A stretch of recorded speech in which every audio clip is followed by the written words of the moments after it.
Hey, welcome to the Center and the Saint. I'm Melissa Bell. And I'm Allison Kane.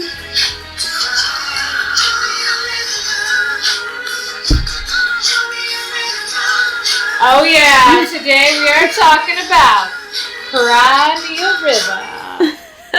River. Yes, we are. We mentioned this last week when we talked about hitting the wall and what do you do when you get there. And sometimes, we mentioned you have to just lean on the wall and you have to grieve it. But in our society, if I'm just going to be blunt, we suck at grieving. Embrace the suck. We just suck at it. I feel like we have forgotten how to truly grieve because we have so many other activities and distractions to keep us from grieving. We can Netflix binge. We can drink too much alcohol. We have alcohol and drugs and online shopping and food and busyness. And we can even turn volunteering at church or a nonprofit or whatever, school, whatever. We can turn that into a way of ignoring the grieving process. Well, it's just a few things if you think about it. There is no room for grieving on social media. And we are super busy making sure that we look good on social media. So who's got time to grieve? Because you will mess up your makeup. And then, how's that picture going to be? And people be all judgy. Right? Like, what's wrong with her? She doesn't have this and that. And what's... So I think that plays a role into why we cannot grieve. Also, we're seeing all these people and all their happiness. So if they're happy, why am I not happy? I shouldn't be grieving. Yep. And then there's also the guilt of grieving, which, how am I allowed to grieve? I live in America. I have running water. Shouldn't I be thankful for all the good things I have? Do I have the right to grieve? And I don't want to make anybody uncomfortable because it makes them uncomfortable when I grieve. We have a hard time, right? I'm really sorry, y'all. I do not do well with people grieving. I'm going to be honest. It's a thing. Yeah. I don't think anyone likes it, especially when you care about someone. The last thing you want is to see them in pain and sad, and we want to fix it. And when we can't, we want to stuff it away. When it gets tough, we want to avoid it.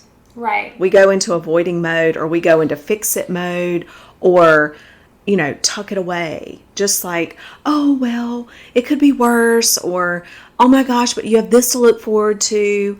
And sometimes... Or at least you have, my dad died. At least you have your mom still. I don't have either one. Like, oh gosh. Yeah, it still doesn't take away from what the current grief is, and it doesn't have to be a death. Right. Even of a person. That's what we naturally go to, but it can be, frustrations, a friendship, disappointments, losses, a rejection. Oh, yeah. It can be a lot. It can have to do with jobs. It can have to do with friendships. It can have to do with family. It can have to do with church. Amen to the church thing, girl. There are lots of things in our lives that we just basically go over that speed bump, full steam ahead. We don't slow down. We just bump over that thing and cover it up and keep on trucking. Yeah, I'm an expert at this, actually. I kind of have been all of my life, just from, where I come from and all the craziness that happened. I have learned the best defense mechanisms ever, which are not healthy, obviously. And so over the past 10 years or so, maybe a little less, I've been working on that sort of thing. Busyness is one of my favorites. And so striving for the accolades, proving myself out in the world and having the titles and that sort of thing helped me to not even pay attention to what I should be grieving. Mm. I read this quote, Allison and I have been reading this book, Sacred Rest. She read it over a year ago. And I've been reading it for 3 years. Not really. It says, busyness can be a very effective way to avoid dealing with feelings we are not ready to address. Rest is how we process. In rest, we find the grace and mercy to confront the issues in our life. So, busyness not only kept me from addressing it, it also, I wasn't resting either. So, because I was just running on the treadmill. And now I've jumped really far in the other direction. which is a transition, but really Right. healthy. So, but it takes a little time to settle into that new mode of life. I read once when it came to busyness that especially women, when we are not receiving the love, the adoration, the accompaniment of our spouse, we will often fill up our lives with other things, volunteering and our jobs and Love from your children. love from your children, exactly. All these other places, and we get our affirmation that that we should be getting from our spouse from other people.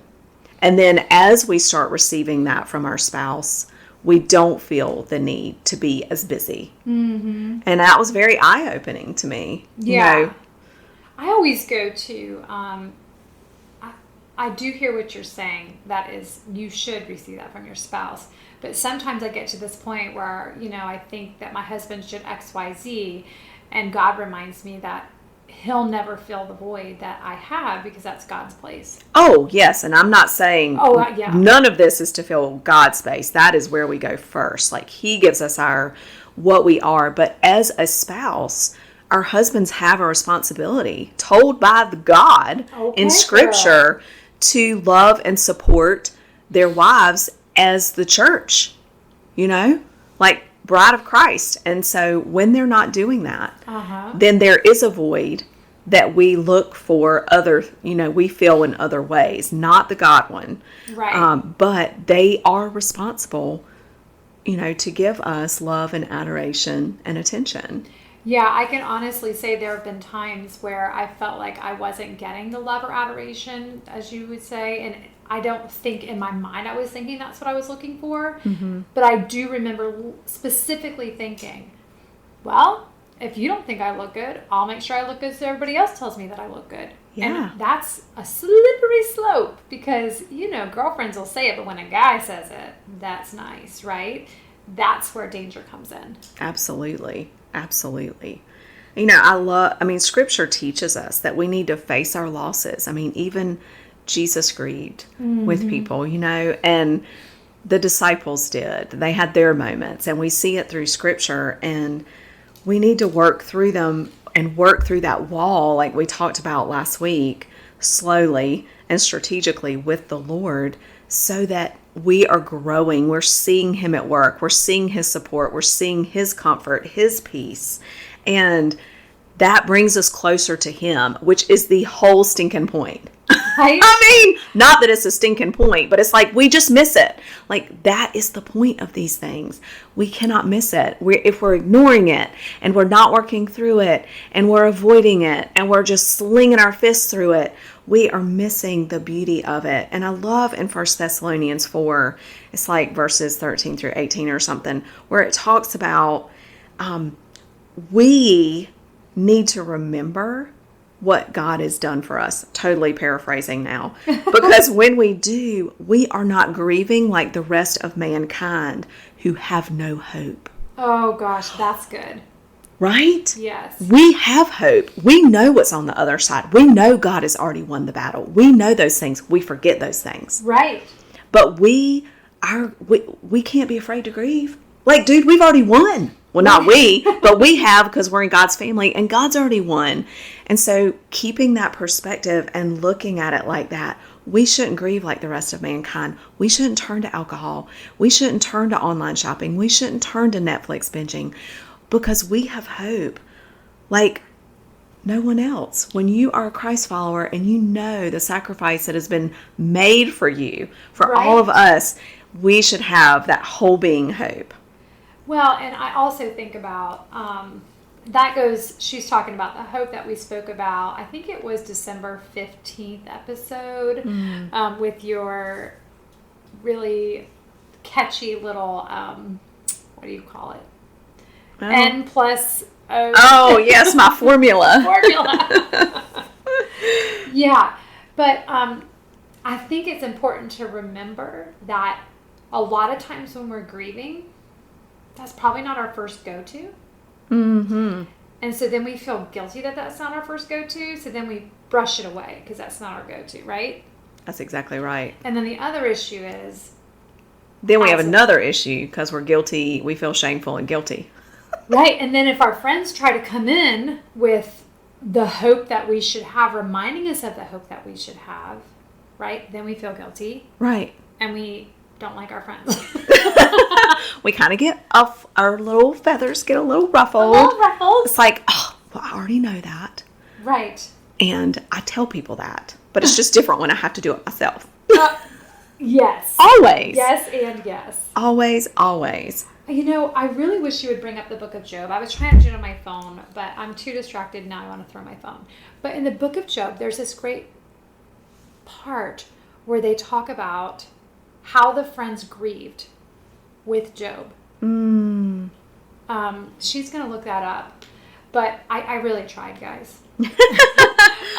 Yeah. Well, I think understanding that there are some really healthy ways to do this. Like, Yeah. it is when people are grieving, giving them permission to be in that spot and not trying to make it better. Oh, like, yes. sitting there with no words is beautiful. Mm-hmm. How can I help you? Mm-hmm. Just agreeing with them. That's all they want. Like, this totally sucks right now. Yeah. I'm so sorry. My favorite card to send people is, there's no good card for this. But I'm sending one anyway. You know, like, there just are things. There is no good card. There's no words. You don't need words. Just your presence. Yeah. And the simple things, like we talked about before, just tiny little nuggets, like not trying to solve the problem for them, but just letting them know that you are there for them and you're listening. It says Job's friend came to mourn with him and comfort him. But as soon as the door was open for them to speak, they began a long, miserable debate about the reasons for Job's suffering. But there was like a lot of time that passed where they sat quietly with him.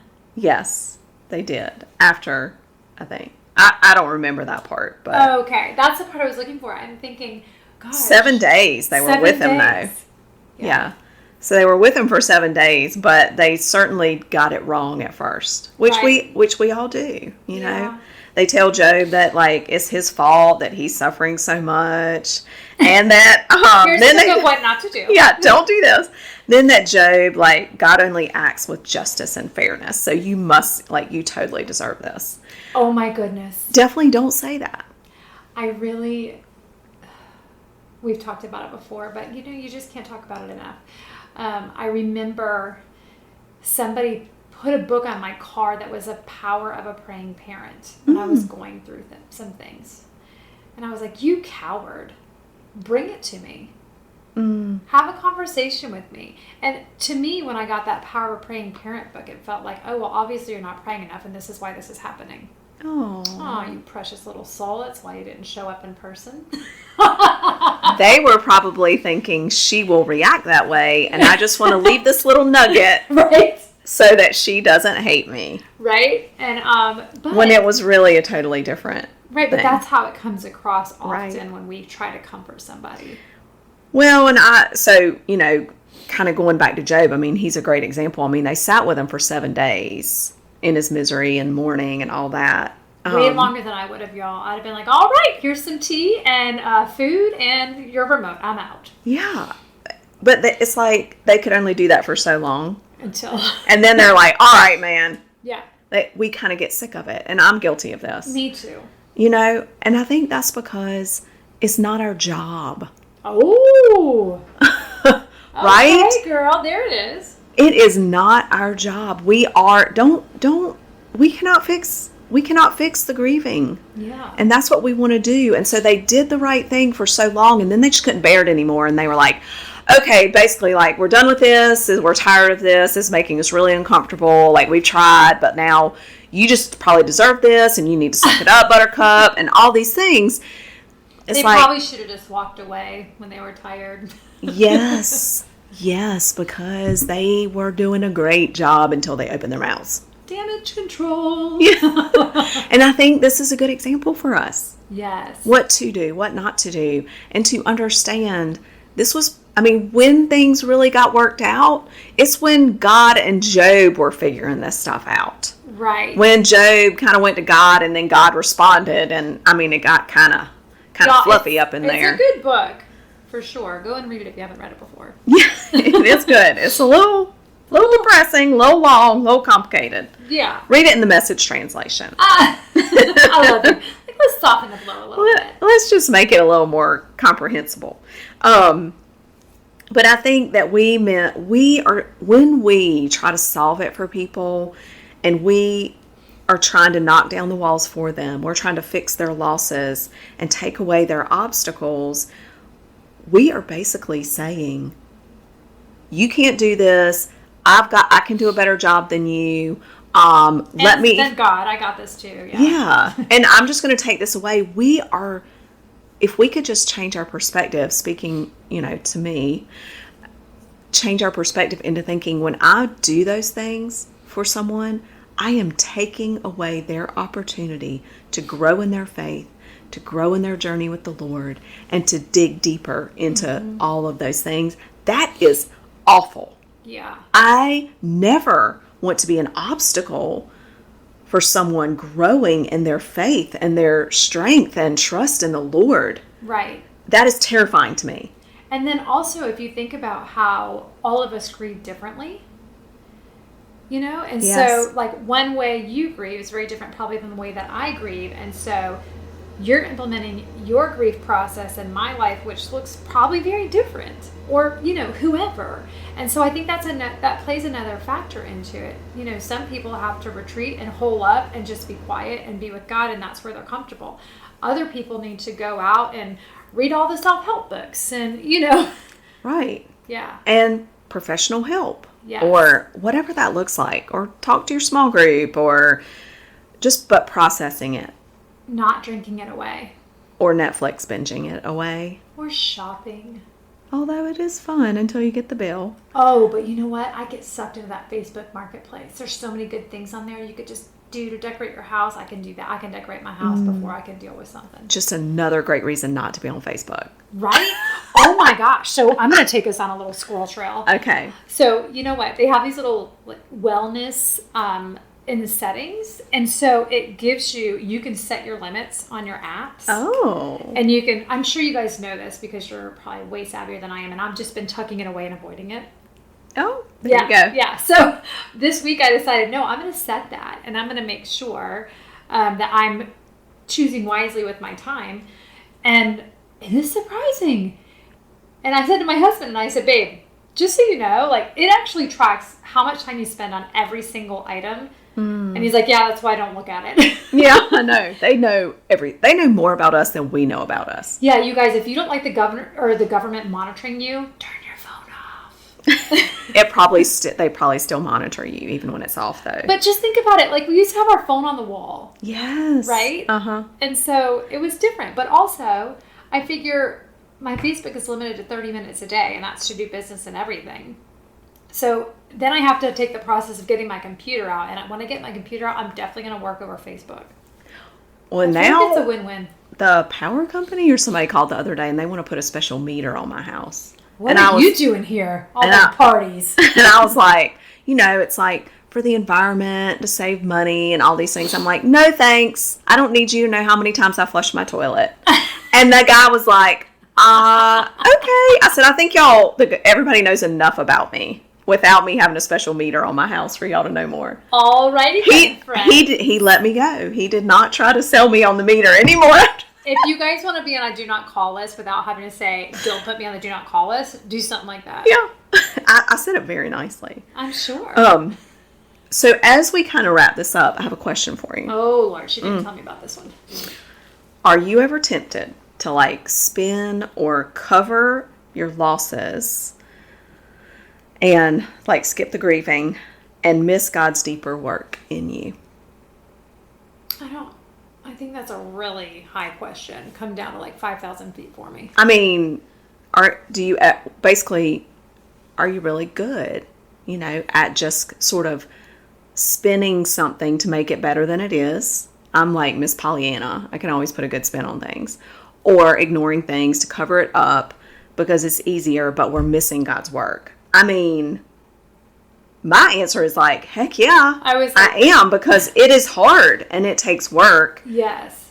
And you can't handle the truth. You can't handle the truth. Like, that's what I say to myself. Sometimes it's like, girl, you need to handle the truth. Right. I have to tell myself that, like that good movie. You can't handle the truth. Yeah. I think there are so many ways, as you're saying that, to spin it and make it a God thing without really making it a God thing, like just putting the God stamp on it and ignoring it after that. Yes. So this is free, because my counselor, I was sharing with him something that I'm doing in my time with the Lord, with the Lectio Divina and everything, and how powerful it has been in my journey.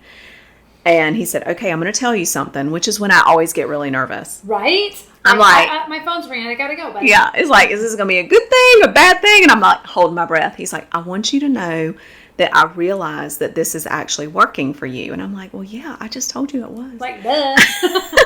And he said, but I'm going to tell you why I know. Oh. And he said, because I can tell, we had been talking a while, that you have not turned to other things. You have not, a lot of times people that say this, that they are receiving this intimacy with the Lord that is filling them up in a way they've never experienced.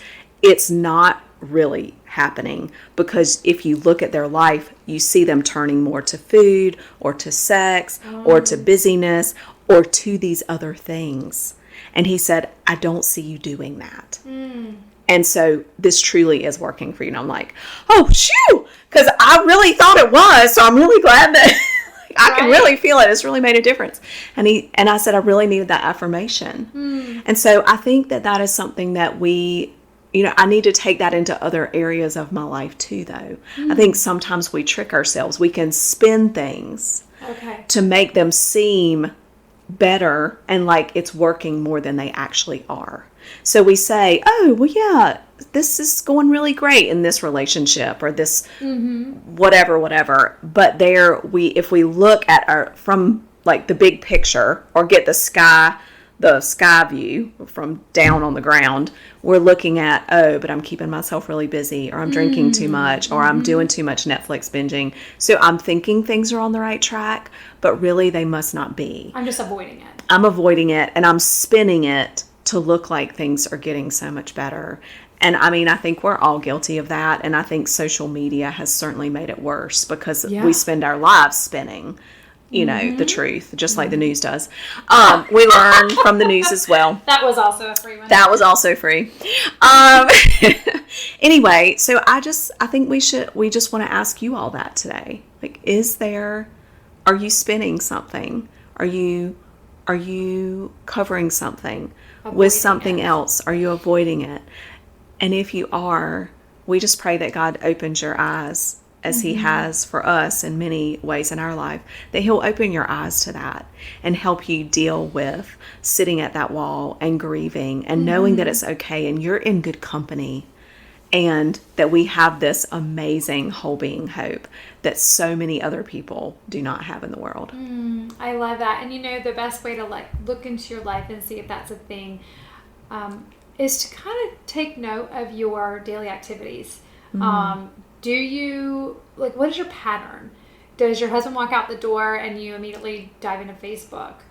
Does your husband come home and you immediately dive into Facebook to avoid the fact that you guys aren't communicating? Ooh, or one. Shopping, or, your kids are trying to talk to you, or your kids are not talking to you, so you're avoiding it by running out to do errands when they come home from school.